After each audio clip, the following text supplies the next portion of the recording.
से बोलिए जय श्री हरि। प्यारे भक्तों, आज के वीडियो में आप सभी श्रवण करेंगे आषाढ़ माह में शुक्ल पक्ष में पड़ने वाली एकादशी की व्रत कथा। अरे भक्तों, आपको मैं बता दूं कि आषाढ़ माह के शुक्ल पक्ष की एकादशी तिथि को देवशयनी एकादशी का व्रत रखा जाता है। धार्मिक शास्त्रों में एकादशी व्रत का विशेष महत्व बताया गया है। कहते हैं कि जो व्यक्ति एकादशी का व्रत रखता है उसे श्री हरि विष्णु की कृपा प्राप्त होती है और जीवन से भी सारी परेशानियां दूर हो जाती है। देवशयनी एकादशी अत्यंत महत्वपूर्ण मानी जाती है क्योंकि इसी दिन से चातुर्मास का आरंभ होता है।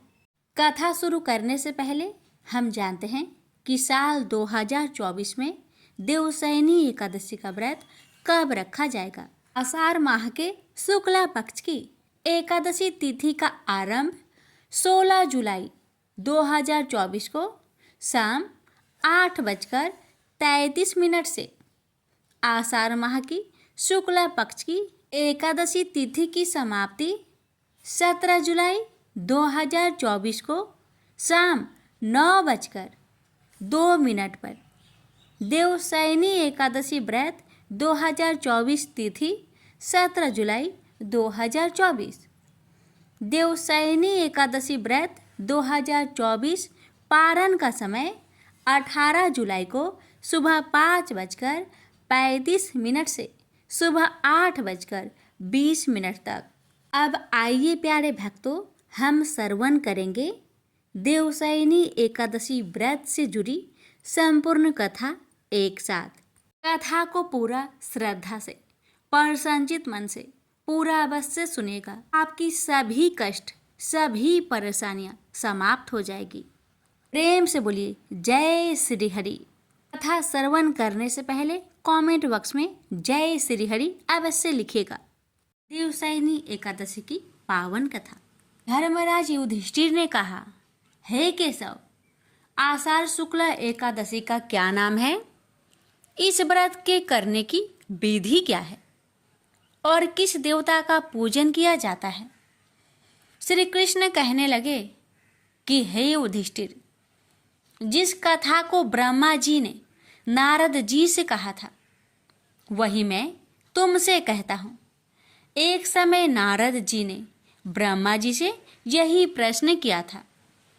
तब ब्रह्मा जी ने उत्तर दिया कि हे नारद, तुमने कलयुगी जीवों के उद्धार के लिए बहुत उत्तम प्रश्न किया है। क्योंकि देवशयनी एकादशी का व्रत सब व्रतों में उत्तम है। इस व्रत से समस्त पाप नष्ट हो जाते हैं और जो मनुष्य इस व्रत को नहीं करते वे नरकगामी होते हैं।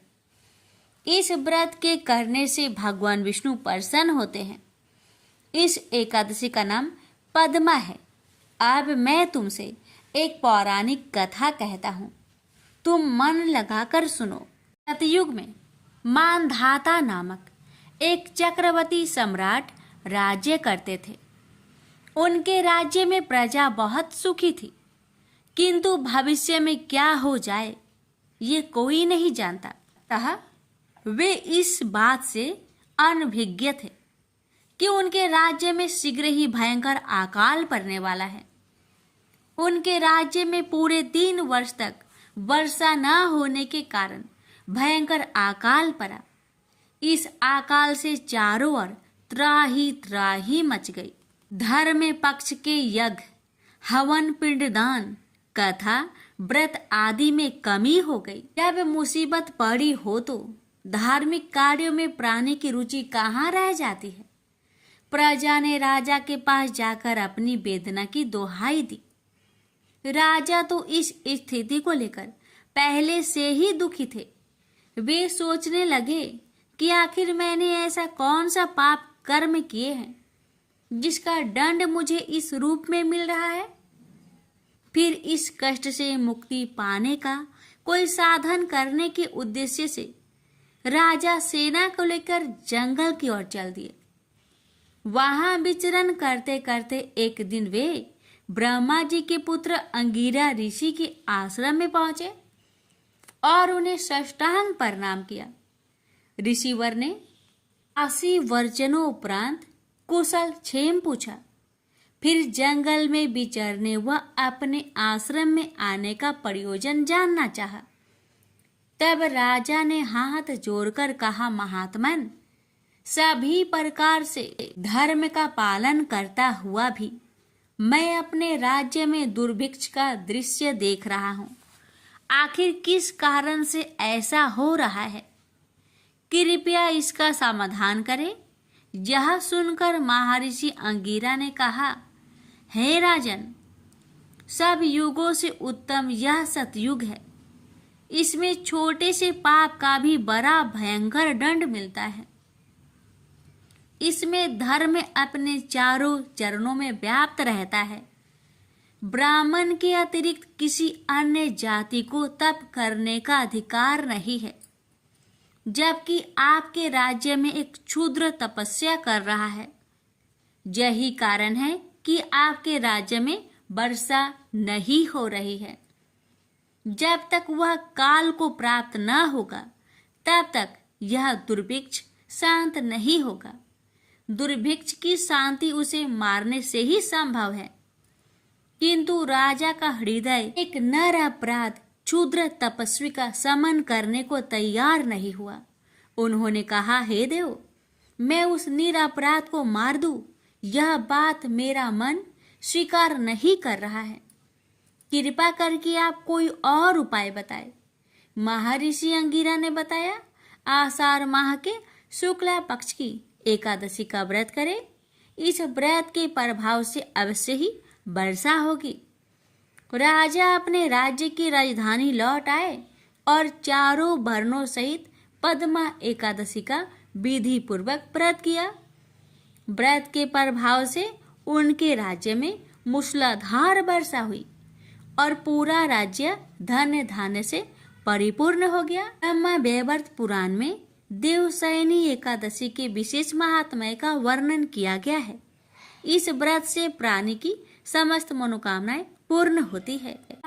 प्यारे भक्तों, अब आप सभी श्रवण करेंगे देवशयनी एकादशी व्रत को पूर्ण करने वाली सभी कथाएं एक साथ। कथा को पूरा सुनिए और दूसरे भक्तों के पास भी शेयर कीजिए। प्रेम से बोलिए, लक्ष्मी नारायण की जय हो। तो आइए श्रवण करें एकादशी माता की व्रत कथा। एक बुढ़िया माँ एक बार 11 माता का व्रत रखी। बड़ी ही भाव भक्ति से पूजा अर्चना की। उन्हें वृद्ध अवस्था में क्या बाधा थी? वो तो अपने पुत्र पौत्रों की सुख सुविधा के लिए व्रत रखने लगी। वे दिन भर तो जरा कठोर मन करके अपनी प्यास को रख रही। दिन में पूजा पाठ किया, कथा सुनी और पंडित जी को मिट्टी के पात्र में भरकर पानी और ऋतुफल दान दिया। दोनों भर भर कर बूरा वितरण किया। उन्हें गर्मी के कारण बहुत बेचैनी हो रही थी। इस कारण से बड़ी देर तक पानी में पड़ी रही और पानी की कुल्ला करती रही, मुंह धोती रही। तब कहीं थोड़ा बहुत धैर्य बंध पाया। धूप तो तेज पड़ रही थी, इस कारण बार बार मुंह सूख रहा था। बूढ़ी माँ बहुत बेचैन हो रही थी। एक बुढ़ापा और दूसरे ये भयंकर गर्मी। वृद्ध अवस्था की स्थिति तो कुछ दूसरे ही प्रकार की होती है। ऐसे तैसे रो धो के दिन कट पाया। अब पहाड़ सी रात सामने थी। उसका काटना बड़ा ही कठिन दिखाई दे रहा था। खटिया पर पड़े शांति नहीं मिल रही थी। वे बार बार करवट बदल रही थी। अनेक बार वो बाहर जाती और भीतर आती। उन्हें घर के अंदर शांति नहीं थी। वे पड़ी पड़ी एकादशी माता का स्मरण करती रही। वे कहती रही कि हे माता जी, आप मेरी लाज रखेगा। आप ही मुझे शक्ति दे दीजिएगा जिससे मैं भली भांति आपका व्रत कर सकूं और ये पहाड़ सी रात शांति पूर्वक व्यतीत हो सके। प्यास के कारण बूढ़ी माँ की बेचैनी तो बढ़ ही रही थी। उन्होंने धैर्य रखने का बहुत प्रयास किया, किंतु सहनशीलता की सीमा टूट गई और वे घबराकर एकदम चिल्ला पड़ी। बोली, बचाओ बचाओ बचाओ। अम्मा का चिल्लाना सुनकर परिवार भर के नर नारी, बच्चे और पड़ोसी एकत्रित होकर बूढ़ी अम्मा की खटिया के समीप पहुंच गए। सबने पूछा, अम्मा जी, आपको क्या हो गया? आप क्यों चिल्ला पड़ी है? आप इस वृद्धावस्था में ये कठिन व्रत क्यों कर रही हैं? अम्मा जी ने कहा, शक्ति से ही भक्ति होती है। थोड़ी ही देर में वे फिर से बोली कि अरे, हमारे प्राण तो ही निकल जा रहे हैं। मेरी छाती पर ठंडे पानी का घड़ा रख दीजिए। नातियों ने दादी की छाती पर ठंडे पानी का पात्र रख दिया। तब कहीं उन्हें थोड़ा बहुत आराम मिला और थोड़ी देर के लिए उन्होंने अपनी आंखें बंद कर ली। एकादशी माता ने सोचा कि ये बूढ़ी अम्मा है तो बहुत कठोर, जरा जाकर उसकी परीक्षा लेनी चाहिए। वे आधी रात को मुर्गा बनकर टेर लगाने लगी। मुर्गा की आवाज सुनकर दादी जल्दी से उठी और बाहर जाकर आसमान की ओर देखा, किंतु आसमान में कहीं उन्हें प्रातःकालीन तारा दिखाई नहीं दिया। वे सोचने लगी कि ये मुर्गा क्यों और कैसे बोल गया है। ये तो आधा रात मालूम प्रतीत होता है। उन्हें प्यास तो बहुत लग ही रही थी। थोड़ा बहुत उनका मन भी विचलित होने लगा था, किंतु अंत में उन्होंने दृढ़ निश्चय किया कि मैं अब व्रत को पूर्ण करके ही छोड़ूंगी, चाहे कुछ भी हो जाए, मेरा प्राण ही क्यों ना निकल जाए। ये सोचकर फिर वे खटिया पर शिथिल होकर सो गई। थोड़ी ही देर में एकादशी माता ने उनकी फिर से परीक्षा लेनी चाहिए। एक छोटी सी बालिका एक गिलास में शरबत लेकर उनके सिरहाने खड़ी हो गई और जोर से बोली, दादी जी, सवेरा हो गया, हाथ मुंह धोकर शरबत पी लीजिएगा। पहले तो शरबत का गिलास देखकर उनका मन ललचाने लगा, किंतु अचानक व्रत का स्मरण हो आया और उन्होंने सोचा कि मैं किसी भी प्रकार से अभी शरबत नहीं पी सकती हूँ, और वे शांतिपूर्वक अपनी खटिया पर लेट गई। फिर थोड़ी देर में उन्हें ऐसा लगा कि जैसे किसी ने उन्हें पानी के कुएं में पटक दिया हो। वे बड़ी देर तक उस कुएं में हाथ पांव चलाती रही, किंतु उन्होंने अपने मुख में पानी की एक बूंद भी नहीं जाने दी और वे दृढ़तापूर्वक अपना व्रत पालन करती रही। थोड़ी ही देर में न जाने कहां से सामने आग जलने लगी, जिससे भारी गर्मी बढ़ने लगी। प्यास के कारण प्राण निकलने लगे, किंतु बूढ़ी अम्मा का कुछ भी नहीं बिगड़ पाया। वे जहां की तहां मुस्कुराती हुई बैठी रही। थोड़ी ही देर में बाहर प्रकाश दिखाई देने लगा। ऐसा लगा कि जैसे सवेरा हो आया। बूढ़ी अम्मा ने जब बाहर निकलकर देखा तो समझ गई कि अभी सवेरा होने में 3-4 घंटे की देरी है। यह जानकर वे शांतिपूर्वक इधर उधर घूमने फिरने लगी। एकादशी माता ये बात अच्छी तरह से समझ गई कि ये बूढ़ी अम्मा किसी भी प्रकार से अपने व्रत से नहीं टल सकती। वे उनके सत्य व्रत को ही अच्छी तरह से समझ गई। सवेरा होते ही बूढ़ी माँ ने स्नान किया, भगवान का पूजा पाठ किया, एकादशी माता की कथा सुनी, ब्राह्मणों को दक्षिणा देकर भोजन करवाया। तब कहीं बूढ़ी अम्मा ने जल ग्रहण किया। कन्याओं को भोजन कराने के बाद अम्मा ने भोजन किया। उस श्रेष्ठ व्रत के प्रताप से बूढ़ी अम्मा की आयु में वृद्धि हो गई। उनका घर परिवार हरा भरा हो गया। घर में अब उनके कोई भी अभाव नहीं रहा। वे हर तरह के सुख साधनों से संपन्न हो गई।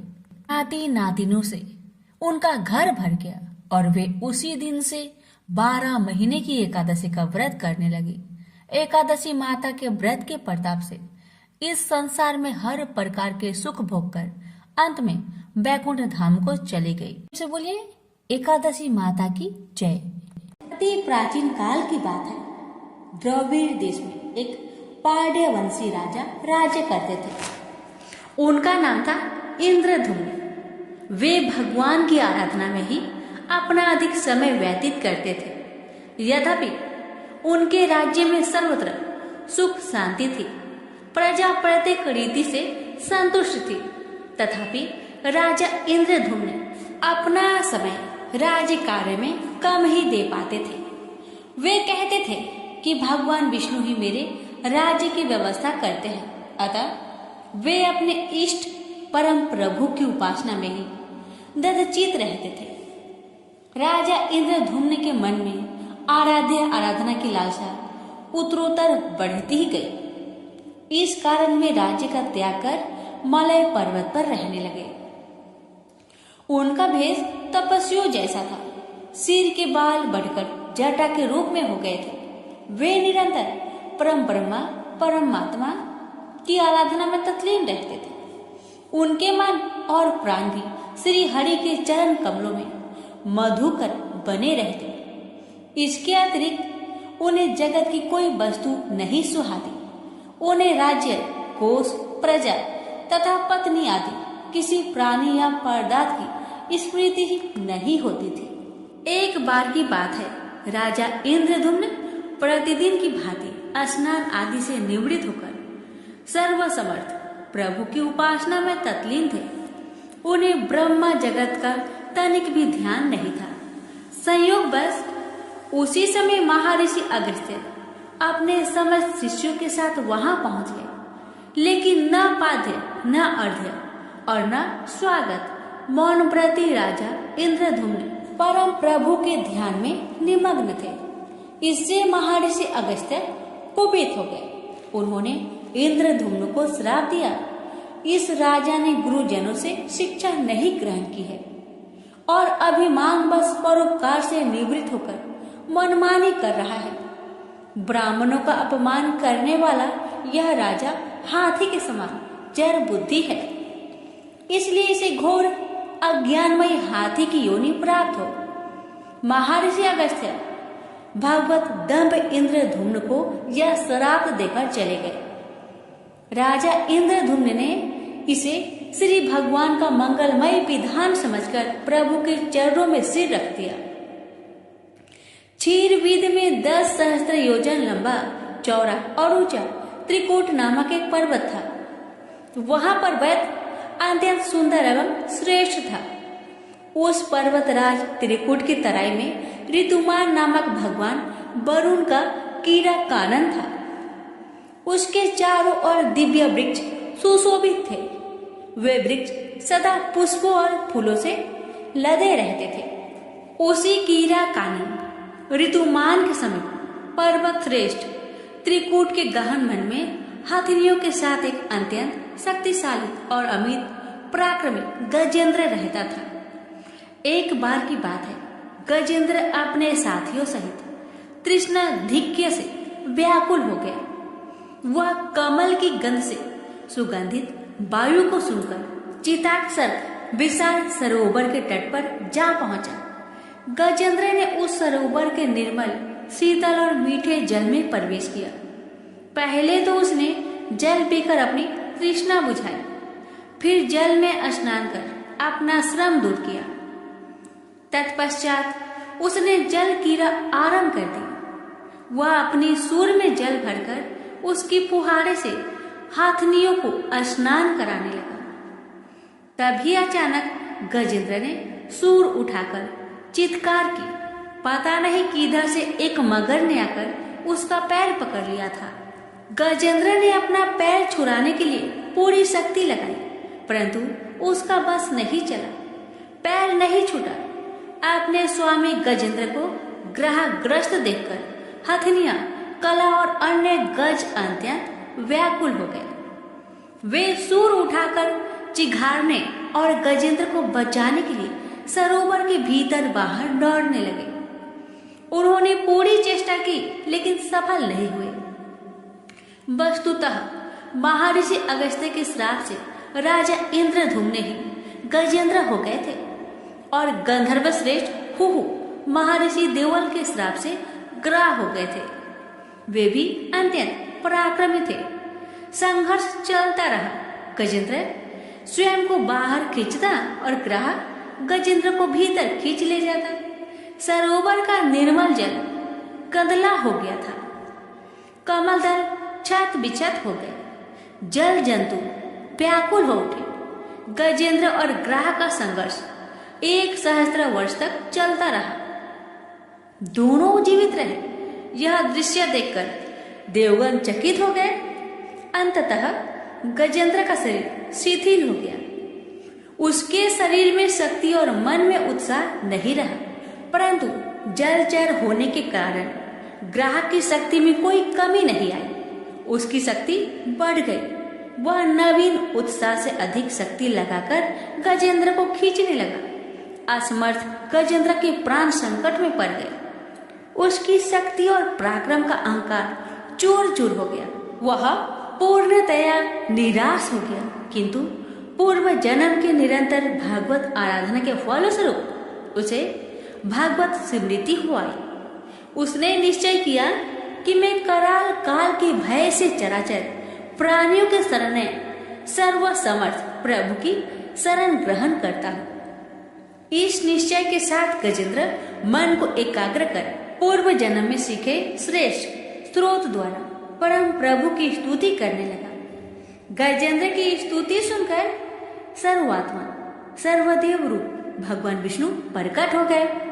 गजेंद्र को पीड़ित देखकर भगवान विष्णु गरुड़ पर आरूढ़ होकर अत्यंत शीघ्रता से उक्त सरोवर के तट पर पहुंचे। जब जीवन से निराशा तथा पीड़ा से छटपटाते गजेंद्र ने हाथ में चक्र लिए गरुड़ारूढ़ भगवान विष्णु को तीव्रता से अपनी ओर आते देखा। उसने कमल का एक सुंदर पुष्प अपनी सूर में लेकर ऊपर उठाया और बड़े कष्ट से उसने कहा, नारायण जगत गुरु भगवान, आपको नमस्कार है। गजेंद्र को अत्यंत पीड़ित देखकर भगवान विष्णु गरुड़ की पीठ से कूद पड़े और गजेंद्र के साथ ग्राह को भी सरोवर से बाहर खींच लाए और तुरंत अपने तीक्ष्ण चक्र से ग्राह का मुख फाड़कर गजेंद्र को मुक्त कर दिया। ब्रह्मा आदि देवगण श्री हरि की प्रशंसा करते हुए उनके ऊपर स्वर्ग सुमनों की वृष्टि करने लगे। सिद्ध और ऋषि महर्षि परम ब्रह्मा भगवान विष्णु का गुणगान करने लगे। ग्रह दिव्य शरीरधारी हो गया। उसने विष्णु के चरणों में सिर रखकर प्रणाम किया और भगवान विष्णु के गुणों की प्रशंसा करने लगा। भगवान विष्णु के मंगलमय वरद हस्त के स्पर्श से पाप मुक्त होकर अभिशप्त कुहु गंधर्व ने प्रभु की परिक्रमा की और उनके त्रिलोक्य बंदित चरण कमलों में प्रणाम कर अपने लोक को चला गया। भगवान विष्णु ने गजेंद्र का उद्धार कर उसे अपना पार्षद बना लिया। गंधर्व सिद्ध और देवगण उनकी लीला का गान करने लगे। गजेंद्र की स्तुति से प्रसन्न होकर भगवान विष्णु ने सबके समक्ष कहा, प्यारे गजेंद्र, जो लोग ब्रह्म मुहूर्त में उठकर तुम्हारी की हुई स्तुति से मेरा स्तवन करेंगे, उन्हें मैं मृत्यु के समय निर्मल बुद्धि का दान करूंगा। यह कहकर भगवान विष्णु ने पार्षद रूप में गजेंद्र को साथ लिया और गरुड़ारूढ़ होकर अपने दिव्य धाम को चले गए। तो प्रेम से बोलिए लक्ष्मी नारायण की जय। एक समय रघुदास नाम के भगवान रामचंद्र के एक महान भक्त थे। वह पुरी में जगन्नाथ मंदिर के सिंह द्वार के पास एक बड़ी छतरी के नीचे रहते थे। एक बार जब वह भगवान जगन्नाथ के दर्शन करने गए तो उन्होंने जगन्नाथ की वेदी पर राम, लक्ष्मण और सीता को देखा। उस दिन से उन्हें विश्वास हो गया कि भगवान जगन्नाथ भगवान रामचंद्र से भिन्न नहीं है। एक बार रघु ने भगवान जगन्नाथ के लिए एक अच्छी माला तैयार की और पुजारी को भगवान को चढ़ाने के लिए दी, लेकिन पुजारी इसे चढ़ाना नहीं चाहता था क्योंकि रघु ने केले के पेड़ की छाल से बनी डोरी का इस्तेमाल किया था। उस समय जगन्नाथ के मंदिर में ऐसी चीजों का प्रयोग वर्जित था। रघु को बहुत दुख हुआ कि उनकी माला भगवान जगन्नाथ को नहीं चढ़ाई गई। वह बहुत उदास महसूस करते हुए मंदिर के बाहर चला गया। बाद में दिन में पुजारी शाम की आरती समाप्त कर रहा था। भगवान के शयन करने से पहले पुजारी उन्हें एक विशेष पोशाक पहनाते हैं जिसे बड़ा श्रृंगार वैसा कहा जाता है। भगवान को श्रृंगारित करने के बाद पुजारी ने उनके शरीर को फूलों से सजाना शुरू कर दिया, लेकिन उसे आश्चर्य हुआ कि उसने जो कुछ भी किया भगवान के शरीर पर एक भी फूल नहीं बचा। भगवान किसी भी फूल को स्वीकार नहीं करेंगे। सभी पुजारी यह सोचकर बहुत चिंतित हो गए कि अवश्य ही उन्होंने कोई अपराध किया है। लेकिन यह क्या हो सकता था? उन सभी ने निर्णय लिया कि यह समझने की कोशिश करने के लिए कि उन्होंने क्या अपराध किया है, वे सभी मंदिर में सोएंगे और तब तक उपवास करेंगे जब तक भगवान उनके सपने में आकर उनके अपराध के बारे में सूचित नहीं कर देते। निश्चित रूप से उसी रात भगवान जगन्नाथ मुख्य पुजारी के सामने आए और उनसे कहा, मेरे भक्त रघुदास मेरे लिए एक फूल का माला लाए थे। उन्होंने इसे बहुत प्यार और भक्ति के साथ तैयार किया। आपने बाहरी विशेषता देखी, माला को उन्होंने मुझे देने से मना कर दिया। आप देख नहीं सकते कि उन्होंने कितनी अच्छी माला तैयार की है। उन्होंने इसे प्रेम और भक्ति से पिरोया।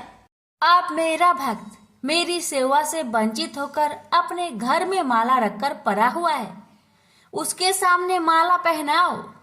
उसने कुछ भी नहीं खाया है और लगातार रो रहा है।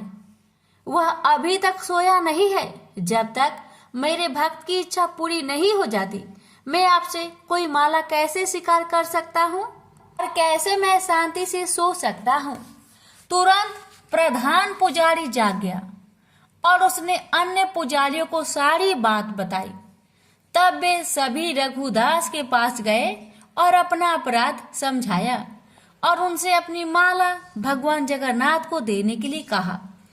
यह सुनकर रघुदास बहुत प्रसन्न हुए कि भगवान इतने दयालु हैं कि वे स्वयं उनकी माला स्वीकार करने की प्रतीक्षा कर रहे हैं। रघुदास परम आनंद में थे। एक बार रघुदास बहुत गंभीर रोग से पीड़ित हो गए। उनकी तबीयत इतनी खराब हो गई कि वह बिस्तर से उठ भी नहीं पा रहे थे। उन्हें अपने बिस्तर में ही मल त्याग करना पड़ा। बदबू बहुत बुरी थी। रघुदास बहुत बीमार होने के कारण खुद की मदद करने में असमर्थ होकर बेहोश हो गए। एक छोटा लड़का रघुदास की सेवा के लिए आ रहा था। उन्होंने उसके शरीर को साफ किया और चंदन लगाया और गंध को दूर करने और कमरे को शुद्ध करने के लिए अच्छी सुगंधित चीजें पेश की।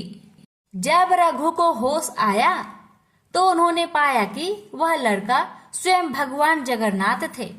रघु ने भगवान जगन्नाथ से कहा, मेरे प्रिय भगवान, आप यहाँ क्या कर रहे हैं? मेरी यह निम्न सेवा करके आप मुझे अपराधी बना रहे हैं। मैं आपसे सेवा प्राप्त करके और अधिक पापी बन रहा हूँ। हे भगवान, आप बहुत दयालु हैं। आप ब्रह्मांड के स्वामी हैं। आप सब कुछ करने में समक्ष है। यदि आप चाहे तो आप मेरी बीमारी को आसानी से ठीक कर सकते हैं। मुझे ठीक करने के बजाय आप मेरी यह निम्न सेवा क्यों कर रहे हैं? भगवान ने उत्तर दिया, हाँ, मैं तुम्हें आसानी से ठीक कर सकता हूँ, लेकिन मैं चाहता हूँ कि तुम अपने सभी प्रबंध कर्मों से मुक्त हो जाओ, ताकि तुम इस जीवन के अंत में मेरे निवास पर वापस जाओ। तुम्हें ये भी जानना चाहिए कि जैसे कि मेरे भक्तों को मिलता है, मेरी सेवा करने से सुख मिलता है, मुझे भी अपने भक्तों की सेवा करने से सुख मिलता है। मैं सदैव आपकी सेवा करना चाहता हूँ। मुझ में और मेरे भक्त में कोई अंतर नहीं है। इस प्रकार भगवान और रघु के बीच बहुत घनिष्ठ संबंध थे। रघु बहुत सरल थे और उनका स्वभाव एक छोटे लड़के जैसा था। भगवान जगन्नाथ के साथ उनके संबंध बहुत मैत्रीपूर्ण थे। कभी कभी भगवान एक लड़की के रूप में उनके पास आते थे और वे दोनों एक साथ खेलते थे। यह सामान्यतः लोगों को ज्ञात था कि भगवान रघु के साथ खेलने के लिए उनके पास आए थे। सभी लोग रघु का आदर करते थे।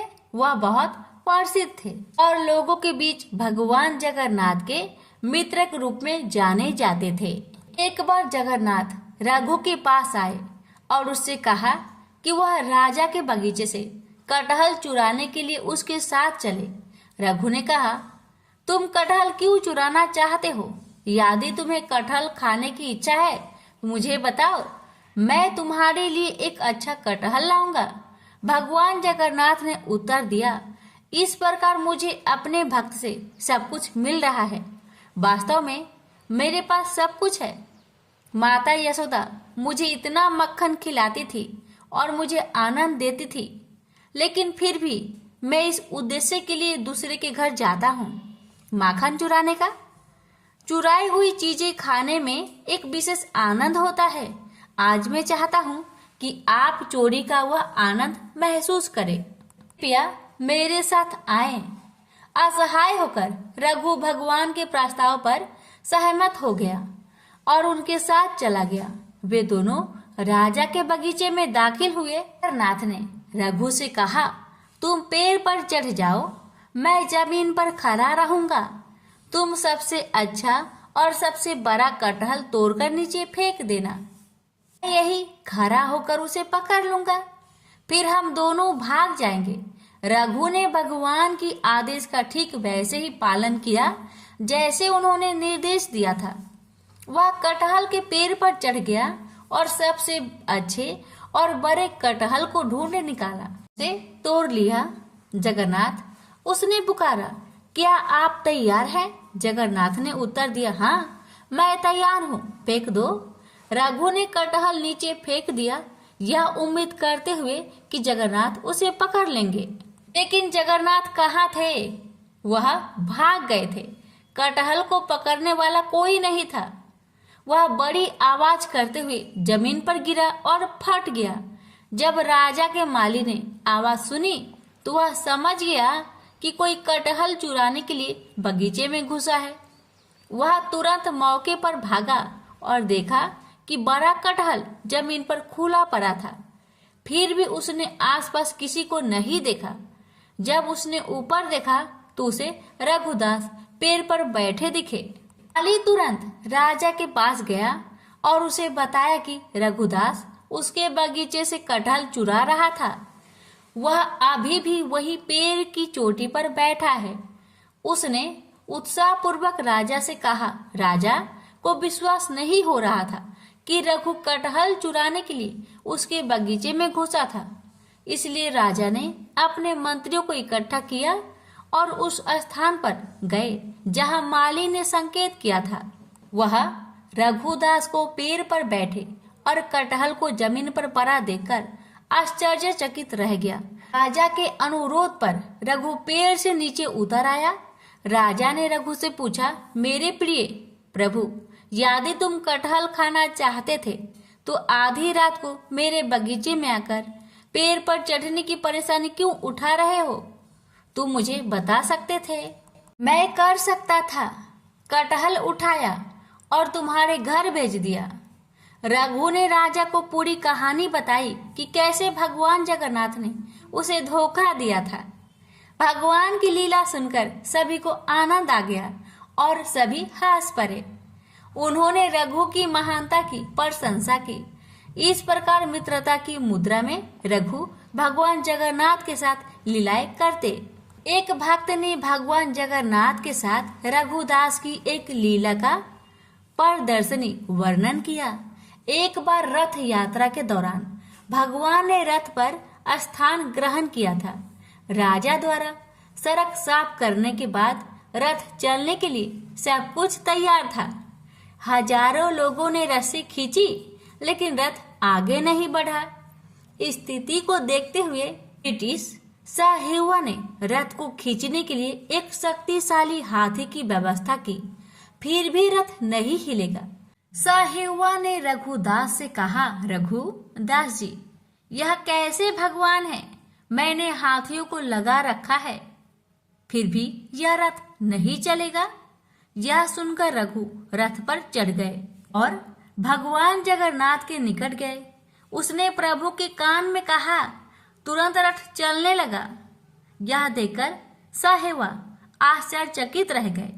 उन्होंने रघुदास से कहा, आप पूर्ण हैं और आपके भगवान भी पूर्ण हैं। रघुदास जहाँ भी रहते थे, प्रसाद से भरा बर्तन किसी के भी लेने के लिए बाहर छोड़ देते थे। वह उसी बर्तन से प्रसाद लेता था जिसे पशु पंछी लेते थे। यह उनका अद्भुत स्वभाव था।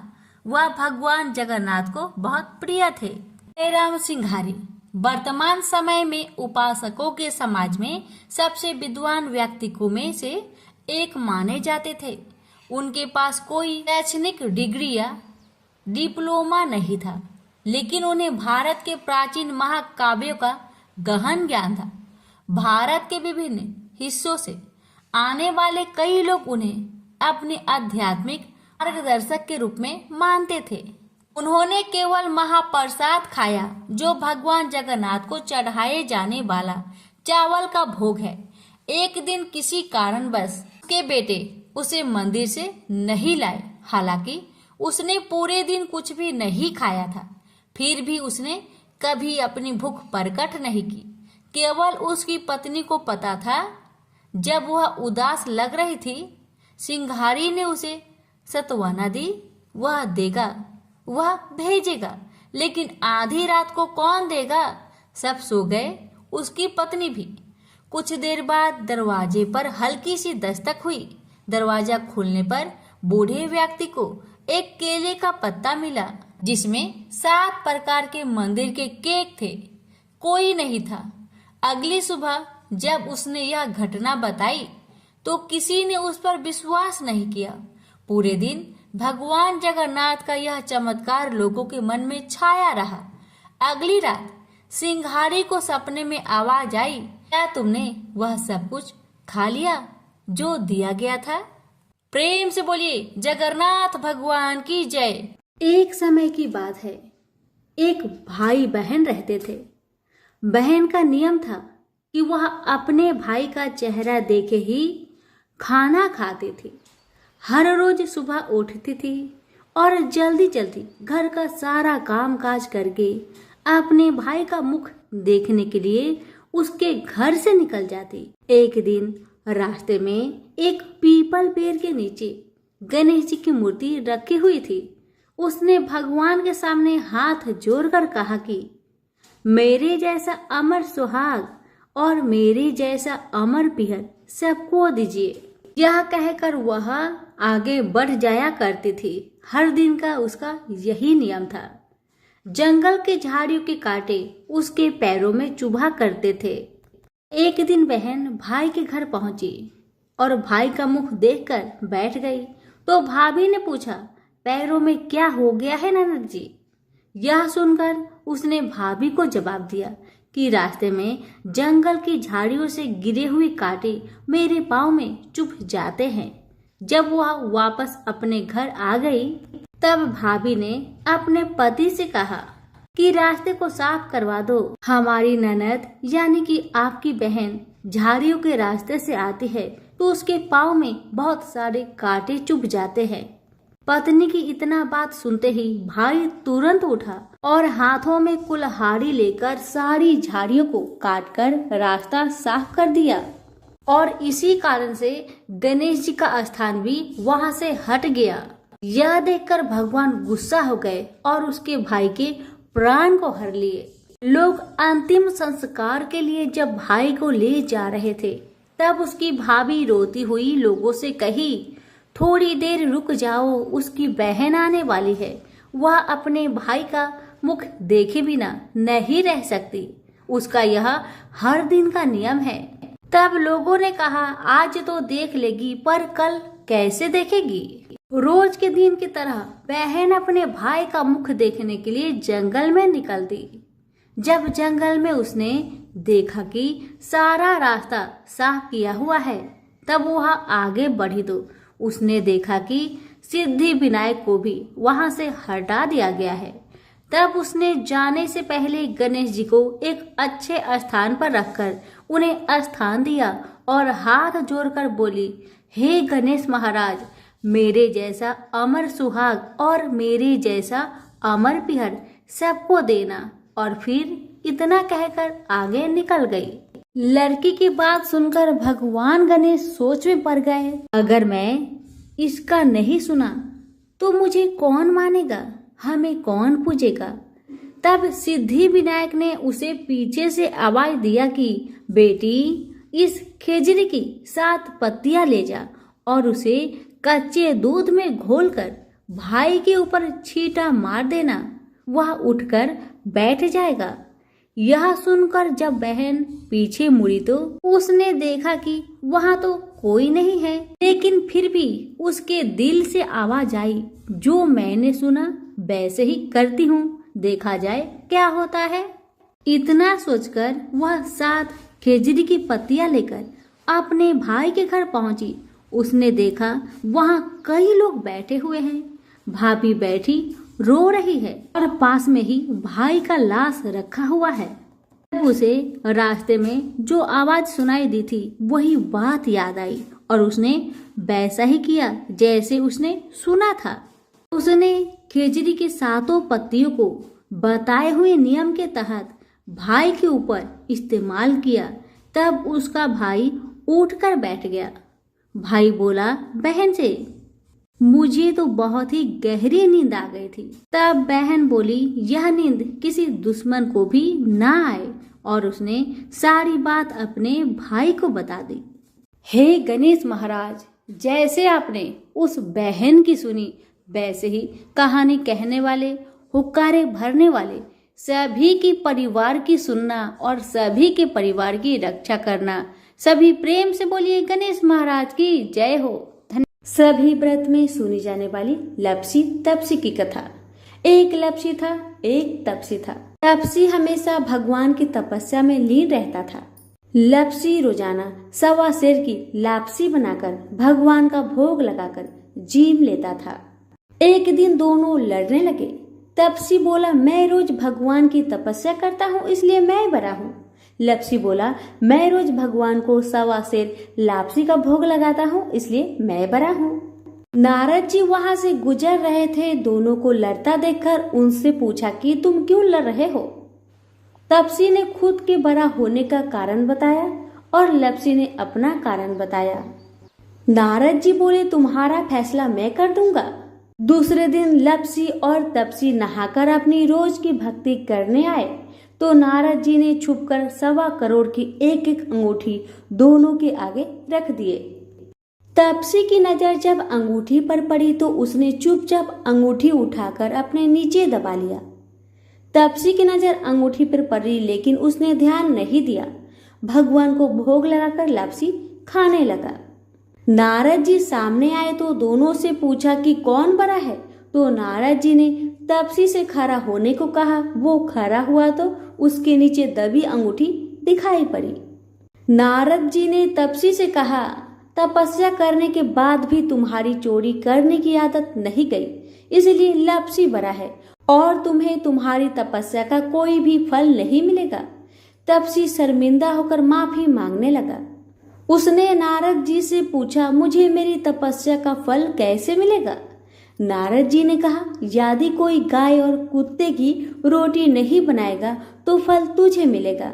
यदि कोई ब्राह्मण को भोजन करवाकर दक्षिणा नहीं देगा तो वह फल तुझे मिलेगा। यदि कोई साड़ी के साथ ब्लाउज नहीं देगा तो फल तुझे मिलेगा। यदि कोई दिए से दिया जलाएगा तो फल तुझे मिलेगा।